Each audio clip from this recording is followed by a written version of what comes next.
34 minutos pasaron de las 11 de la mañana. Está con nosotros Sole Falco. ¿Cómo le va? ¿Cómo anda? Muy bien. Sole le dije esta Sole, vez, ¿no? Sole, sí, porque Sí, Soledad sí. parece que me está No, no retando. le gustó, ella. no le Sí, sí, no, Sí. te portaste bien, parece, Sí, te sí, trata bien. Claro, claro, Está claro. bien. Se ve que no me ve hace muchos días, entonces. No estuve molestando. No, Me porté muy bien el fin Y de además semana. toda la etapa previa de conversación entre ustedes, Claro. yo la switché, lo puse en off. Sí, sí, Él sí, pone sí. música, ¿viste? Salvaste, te No. salvaste de escuchar comentarios en contra del Día de la Raza y esas Claro, Ajá. sí, sí. cosas. Claro. Sí. Pero muy bien, muy bien. Festejando el 12 de octubre también por este lado. Festejando. Sí, sí, sí, acá se celebra el 12 de octubre. No, bueno, el 12 de octubre tiene varias aristas. Yo lo voy a tomar. Me enteré hace poquito que el 12 de octubre se celebra el Día de las Algas. Así que Mirá. me parecía interesante esta fecha para poder recuperar una iniciativa que conocí hace unos años en la Antártida respecto al trabajo con microalgas.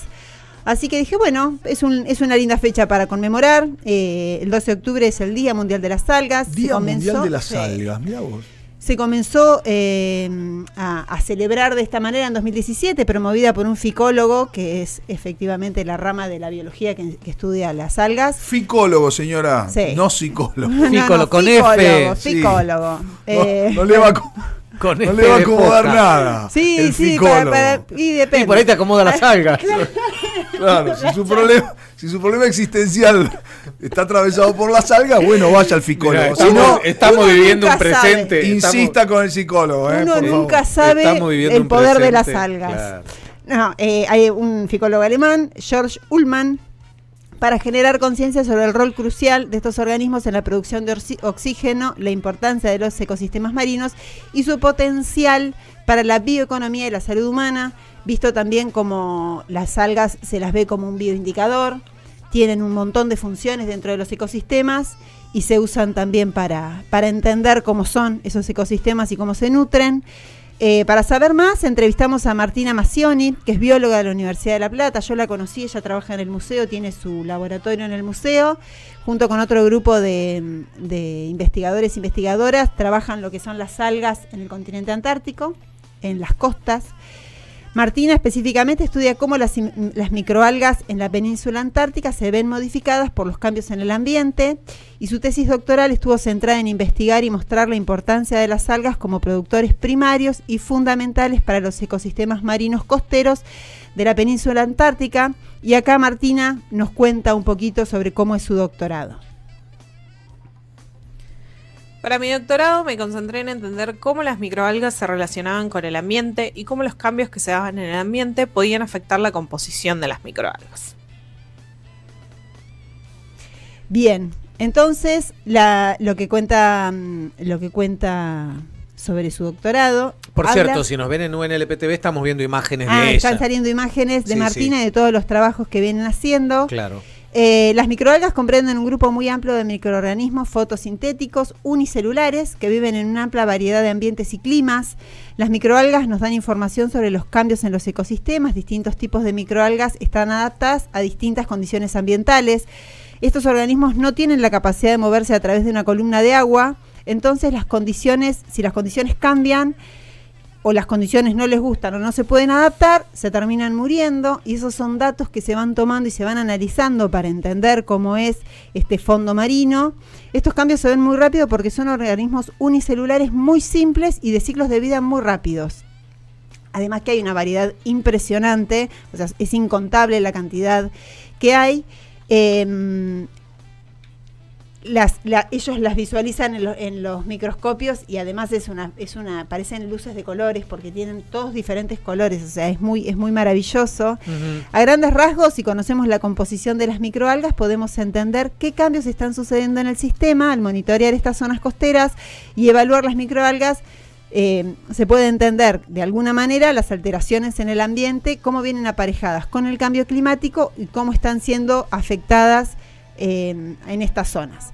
Martina lo explica de la siguiente manera. Las microalgas son algo así como las plantas del mar, utilizando la energía solar para producir su propio alimento mediante la fotosíntesis. Esta es la principal entrada de energía y sustento de estos ecosistemas. Entonces son los productores primarios en las zonas costeras de la península antártica. O sea que también hacen fotosíntesis. Hacen pesar de que fotosíntesis, están... exacto. Si Aunque están en el si fondo. hacen fotosíntesis, emiten oxígeno. Exacto, A la exacto. Por eso atmósfera. son fundamentales Fundamental. en el funcionamiento de todo el ecosistema y además son muy fáciles de medir respecto a lo que es el cambio climático, porque cambian tan rápido su composición que se entiende de un año a otro cuando hay cambio climático, cuando suben las temperaturas, cuando bajan demasiado. O sea, son fundamentales para medir, son especies bioindicadoras específicamente. Además de todo el trabajo que se hace con microalgas para entender la cuestión del cambio climático, las alteraciones que puede haber por el uso antrópico, por ejemplo, por la pesca, para que entendamos, las microalgas son la base. O sea, las especies más chicas unicelulares son la base de la cadena trófica. Si nosotros podemos medir eso, podemos entender también cómo es la vida hacia arriba en el sentido de tamaño de especies, por decirlo de alguna manera. En eso es la cadena trófica. Entonces, si estas microalgas sufren algún cambio, la especie siguiente en tamaño va a sufrir algún cambio y así consecutivamente. Por eso muchas veces el estudio de las microalgas se asocia también a las otras especies, como puede ser el krill, como pueden ser los pingüinos, digamos, va variando según las especies, cómo se las puede medir de un lado a otro. Otra parte interesante de la investigación que hace Martina y que se hace desde la Universidad de La Plata, el Instituto Antártico y otras organizaciones, es que se hace a través de la ciencia pública, porque ciencia ciudadana. La investigación que hace Martina está apoyada sobre un proyecto que trabaja con el turismo en la península antártica, con los cruceros. Entonces lo que hacen es formar a los privilegiados que puedan viajar en un crucero. Además tienen dentro de esos cruceros todos, más allá de que se haga estos trabajos de ciencia ciudadana, ciencia participativa o no, todos los cruceros llevan biólogos que hacen que en el crucero se hable de cuidado del ambiente y de las especies que se van viendo, especialmente en la Antártida, ¿no? Sé que en el norte también se hace, pero en la Antártida hay mucho de eso. Todos los cruceros tienen un biólogo que trabaja con la gente y que les cuenta cómo es el ambiente, qué especies se van a encontrar y todo esto de la cadena trófica y todas las cosas que venimos hablando, lo trabajan. Martina en un audio nos cuenta también cómo es esto de la ciencia participativa. Yo participo en un proyecto de ciencia ciudadana o ciencia participativa que se llama Fiorfaito, en el cual los buques turistas que visitan la península antártica durante los meses de verano nos colaboran tomando muestras de agua para que nosotros después podamos analizarlas en el laboratorio. En los barcos están los guías que fueron previamente entrenados por gente del proyecto y que cuentan con el equipamiento que les permite tomar las muestras y medir algunos parámetros ambientales. A los pasajeros se les brinda además información sobre lo que están colectando y para qué lo están colectando, y también les damos la oportunidad de observar parte de las muestras colectadas bajo el microscopio que tienen a bordo de estos barcos para ver las microalgas que están colectando. Este proyecto sirve para entender desde una especie cualquiera cómo el cambio climático, cómo las variaciones de temperatura, luminosidad, radiación modifican la vida y las cadenas tróficas. Lo que tiene en particular la cuestión de la ciencia ciudadana o estos tipos de proyectos, digamos, de microalgas específicamente, es que no se difunden como se pueden difundir otros, digamos. No es más allá de que Martina y todo el equipo que trabaja con Martina, el mismo director del proyecto dentro del museo, trabajan muchísimo para comunicarlo, no son cosas de las que habitualmente se hable. Por eso me parecía interesante traerlo del Día Mundial de las Algas, para entender también que no es solo las especies que nosotros conocemos o las que vemos habitualmente lo que hacen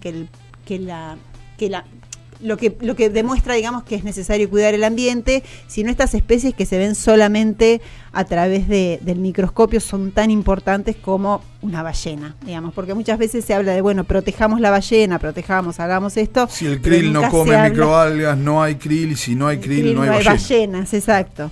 Y después me parece también muy interesante porque muchas veces no se habla de esto en los mismos lugares donde circula las cuestiones relacionadas al cuidado del ambiente. Se deja de hablar de esto, y para conocer, yo siempre digo que para amar hay que conocer, y para cuidar hay que amar mucho un ambiente, y nosotros nos falta muchísimo conocimiento. Más allá de que hace poco tuvimos la experiencia del CONICET, hoy hay gente a través del CONICET embarcada mostrando sus proyectos en otra parte, que muestra justamente, es sociográfica la exhibición que están haciendo en el Smith Ocean, pero me parece que esto de la vida, esa vida diminuta que modifica tanto, es muy interesante saberlo.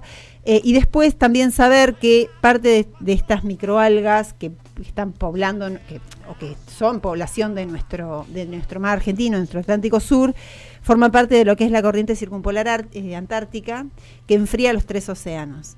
Y que cuando nosotros vemos cómo circula ese enfriamiento por los océanos, cómo rodea la Antártida y cómo enfría los océanos, también podemos entender cómo es la circulación de barcos, por qué es tan importante el espacio marítimo, y cómo en la actualidad vemos, yo por lo menos veo con tanto riesgo estos acuerdos con Estados Unidos, porque hay una clara intención de acceder a la Antártida por parte de los poderes centrales del norte. Entonces, digamos, me parece también que a través de estas especies, a través del conocimiento del ambiente y de entender la importancia de cuidar, podemos entender también un poquito de geopolítica y entender un poquito también de las relaciones de poder en el mundo.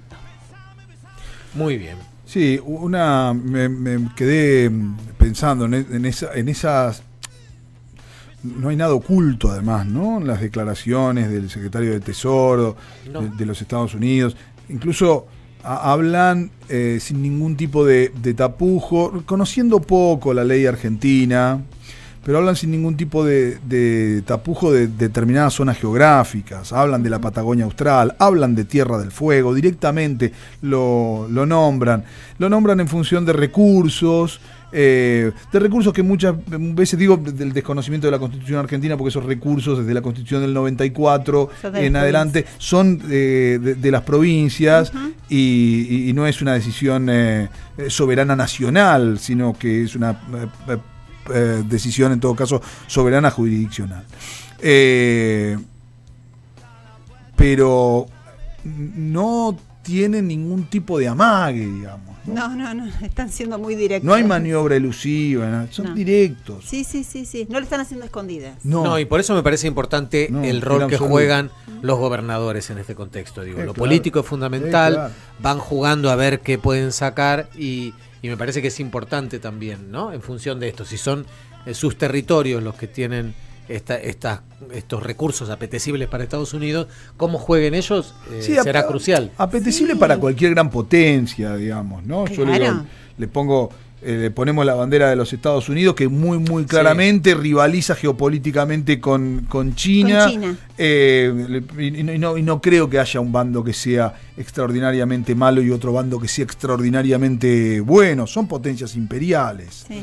Y aquellos que tenemos recursos ambicionados por las potencias imperiales, tenemos que entenderlos como potencias imperiales y ver cuál de las potencias imperiales pide menos, ¿no? El 11 de octubre además se conmemoraron años de que el gobierno de Perón de 1946 marcara el límite epicontinental, o sea, introdujera el mar o la plataforma marina a nuestro territorio nacional. Claro. Y me parece que va todo entrelazado, digamos, cómo se fue construyendo un país, una nación, incluso también teniendo relación con esto que pasó ayer de cómo se volvió a decir el Día de la Raza, digamos. En la historia, en el ambiente, en cómo nos conocemos a nosotros mismos, está esto de construirnos como nación. Y me parece que cuanto uno más conoce, y yo cada vez cuanto más estudio y más conozco, más me asusto también, porque hay veces que, digo, me parece tan obvio algunas cuestiones, y después te pones a indagar y no es tan obvio para algunas personas.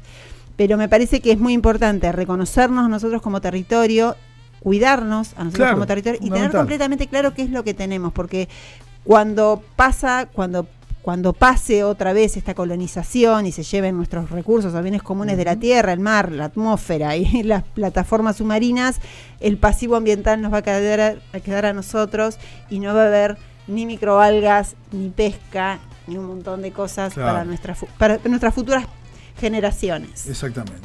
Bien, Sole, muchísimas gracias Gracias como siempre. Te esperamos el próximo lunes. 48 pasaron de las 11 de la mañana. Acaba de pasar la columna de Ambiente y Ciencia a cargo de Sole Falco. Nos queda todavía un poco más de una hora por delante aquí en No Corras.